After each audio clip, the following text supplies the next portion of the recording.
A woman planted a dragon's tooth inside her mouth. She even carved a hole into the tooth to raise a bug. When the bug matured, it would fuse with her body. She did all of this just to gain immense power, to avenge her husband. Her husband had died inside the mouth of that very dragon. It was once a proud, ancient dragon, but had since become a war tool exploited by humans. It turned out that the dragon had signed a contract with a certain country, promising to become the nation's guardian deity. When the country was in grave danger, it would appear in the sky, striking the enemy with terrifying precision, and instantly turning the tide of battle. The dragon had only one request for the nation: to assign suitable humans to clean its teeth. These humans were known as the dragon's dentists. They were all people who had died and been brought back to life, because the dragon's teeth were the source of its power, and also its only weakness, deep within the hard-to-reach recesses of its jaws. A swarm of cavity bacteria nested and ran rampant. Trained dentists had to eliminate these cavity bacteria in time, and so, a symbiotic relationship between humans and dragons was formed. One day, while on the job, Nonoko noticed a massive number of cavity bacteria converging in one direction. This was a strange phenomenon that only occurred during the annual return from the land of the dead. Nonoko had rarely seen anything like it before. When she arrived at the source, she discovered a boy being consumed by the cavity bacteria. Nonoko rescued the boy, and, strangely, the cavity bacteria vanished as well. The dentists immediately called an emergency meeting, because the boy had emerged from the dragon's tooth. This kind of phenomenon was known among dentists as a returnee from the land of the dead. Captain Gata declared this a sign of coming disaster. Before a massive calamity, the dragon would recall the dead, and one of them would appear from its tooth and return to life. In other words, the boy had already died once, and he seemed to be a military officer from the enemy nation.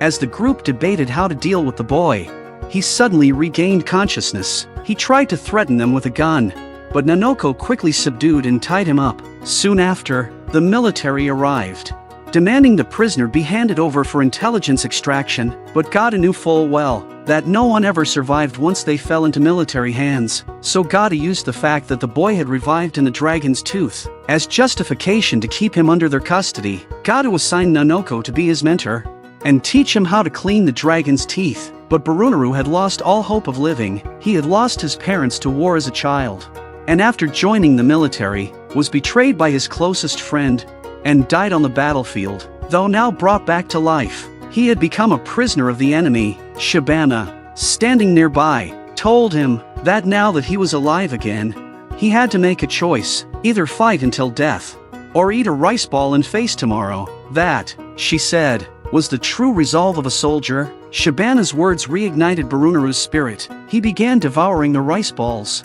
ready to embrace a new beginning.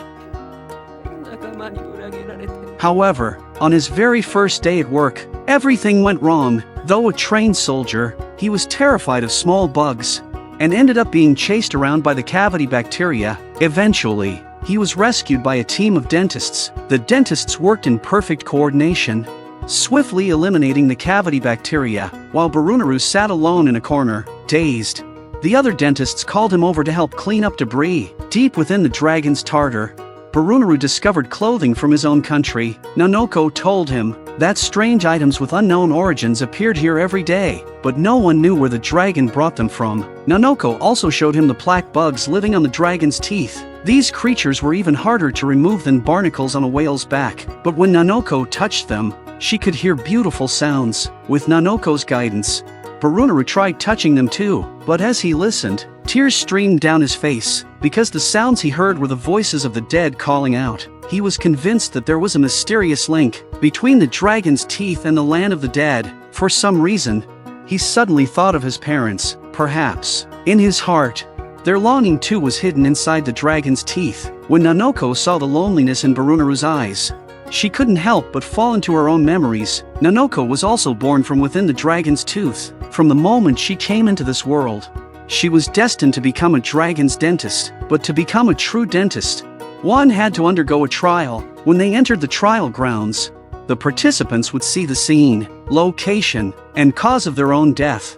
Many couldn't accept it. They tried to change their fate within the world of the dragon's tooth, but doing so meant failing the trial and being trapped in that terrifying illusion forever. But the carefree Nanoko when faced with her own death scene, showed no fear whatsoever. She even struck up a conversation with the person who would eventually kill her. In the end, she became the only human to walk out of the trial alive. An old dentist once told her, "The dragon only needs those who have the courage to face death head-on." Only such people could survive on the dragon's body. Nonoko's presence brought a flicker of light into Barunaru's dark life. Barunaru couldn't understand why Nonoko was always so optimistic. Nor could he comprehend why all the dentists here so calmly accepted their fate. Did they really intend to spend the rest of their lives working here? This was what Barunaru found hardest to accept. During his training to become a dentist, Barunaru gradually became part of this big family. He shared meals and shifts with Nanoko, fought off pests and captured cavity bacteria side by side. Nonoko's optimism began to rub off on him, and Barunaru no longer felt the same hatred toward the world as he once did. However, the peaceful life did not last long. One day, while they were working, the dragon's tooth suddenly cracked, and a black, unknown fluid burst out, completely engulfing Nanoko. Barunaru tried to save her, but deep within the dragon's tooth, a Tangu worm suddenly appeared. This creature fed on humans. It was the greatest nemesis of all dentists. The last time they emerged, an entire squad of dentists had been wiped out. Now, everyone had to proceed with extreme caution. The Tangu worm was incredibly cunning, able to move freely between the dragon's teeth. Everyone coordinated their attacks, cutting off the creature's escape routes. But unexpectedly, the Tangu worm leapt onto the dragon's body and began wreaking havoc.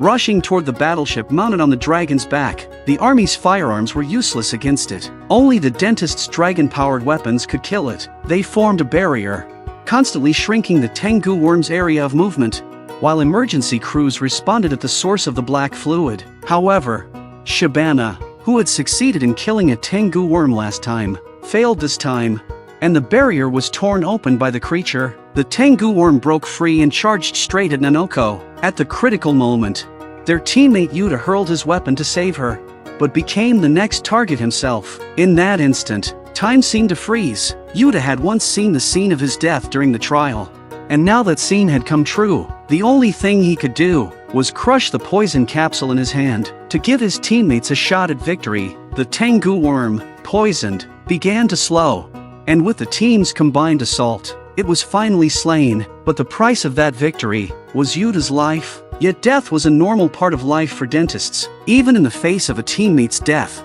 they wouldn't shed a single tear. Yuta's body would be left to be devoured by the bugs on the dragon's tooth, and they would raise a toast to celebrate that Yuta had fulfilled his duty as a dentist. Barunaru couldn't accept their ways. He smashed the wine cup on the ground and turned away. That night, Barunaru asked Nanoko why they treated their fallen comrades that way. Nanoko explained that every dentist had gone through a trial. Only those who passed and earned the dragon's recognition could become dentists, and every dentist knew when they would die, because each of them had seen their own death during the trial. Nanoko had seen the scene of her own death too, but she wasn't afraid, because that was the fate of a dentist. In the middle of the night, Captain Gadu suddenly pointed his weapon at Shabana. He had found evidence near the damaged dragon tooth, proof that she had secretly kept a Tangu worm larva. Realizing she had been exposed, Shabana no longer tried to hide it. She had long since implanted a dragon tooth into her own mouth, and she had raised a Tangu worm on that very tooth. The reason she did this was to save her husband, who had died inside the dragon's tooth, and more importantly, to defy the fate the dragon had set for her. Knowing the date of death wasn't scary in itself. What was terrifying was the wait leading up to it. As the most powerful warrior among the dentists, Shabana now chose to betray the dragon, merging with the Tangu worm, and becoming a monster. She launched her plan for revenge. Shabana flew at lightning speed toward the dragon's tooth. If she could destroy it, the dragon's power would be greatly weakened. At the critical moment, Gada moved to stop her. With the help of their teammates, Gada barely managed to sever one of her arms. Outnumbered and overwhelmed, Shabana chose to flee. But after this second round of damage, the dragon's tooth finally began to come loose. Barunaru tried to catch the rope Nanoko tossed him, but he was just a second too late. The dragon's tooth came crashing down, and the two of them couldn't escape in time, falling toward the ground with it. Amazingly, they weren't hurt upon landing. It turned out the floating dragon tooth had cushioned their fall. But the question now was, how could they return this massive tooth to the dragon floating in the sky? While everyone was at a loss, the dragon tooth began to crack open, revealing its core, and the direction it pointed was exactly where the dragon's true body was. Just as they lifted the dragon tooth, enemy forces arrived, and leading them was none other than Buranko, the very man who had killed Barunaru in the past. Right then, friendly forces also showed up, but it was as if Buranko were blessed by the gods. Bullets couldn't harm him at all. In the end, Buranko seized the dragon tooth, intending to board the dragon and destroy it. But what they didn't know was, the dragon's condition had worsened rapidly after losing a tooth, and cavity bacteria were now spreading uncontrollably inside its mouth. Meanwhile, Nanoko and Barunaru were secretly hiding on a wing, preparing to reclaim the dragon tooth. They broke into the aircraft, and Nanoko quickly snatched the tooth and leapt from the aircraft. As she fell, she was rescued by the returning Shabana. It turned out that Shabana had struck a deal with Buranko. She wanted to return to the dragon's body, just to save her dead husband. While Buranko was after the treasure hidden within the dragon, they made it onto the dragon, and thanks to Buranko's immortal body, none of the attacks could harm him. They easily broke through the defenses. At this moment, Barunaru threw a dragon-powered weapon to Nanoko. With a burst of immense power, Nanoko instantly took back the dragon tooth. The fierce battle caused the aircraft to spiral out of control and explode. But Buranko still survived. He led his remaining soldiers to eliminate the officers aboard the dragon-mounted warship, and then broke into the dragon palace, a place normal people couldn't enter. Buranko slaughtered all the monks inside the palace. Here is sealed the wisdom tooth of the giant dragon, which serves as the bond between dragons and humans. No matter how hard Barunaru tried, he couldn't break the barrier. Shabana also reunited with her old comrades. She believed that the dragon's tooth could lead to the land of the dead. If someone could return from there, then so could her husband. God had tried to stop her, but it was too late. Shabana had already entered the world within the dragon tooth.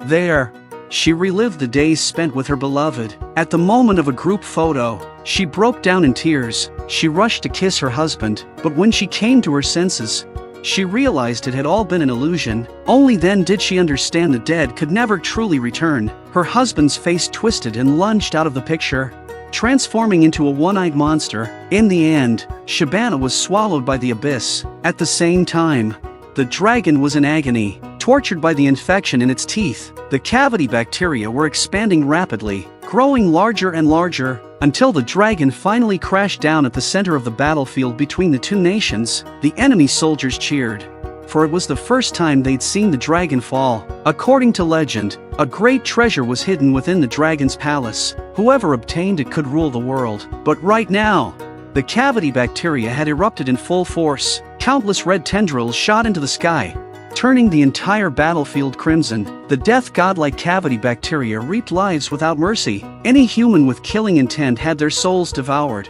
while those without malice were spared. On the dragon's back, Nanoko and Barunaru watched in horror. They resolved to stop the disaster. The dragon tooth in Nanoko's hand might be the key to saving everything, but the task of reinstalling it could only be done by her, because Barunaru had a more important mission: to stop Buranko, who had already obtained the dragon's wisdom tooth. Barunaru was nothing more than a timid boy on the battlefield, someone Buranko didn't even see as a threat. But Buranko kept taunting him, trying to provoke a reaction. Eventually, Buranko was enraged and attempted to kill him, but the moment he pulled the trigger, the cavity bacteria consumed him. Yet in his final second, Buranko managed to fire and killed Barunaru. At the same time, Nanoko arrived at the source of the cavity bacteria outbreak with the dragon tooth. Gadu slashed through the core of the infection, rescuing Shabana from within the mass. Nanoko immediately reinstalled the dragon tooth into the dragon's mouth. Without its power source,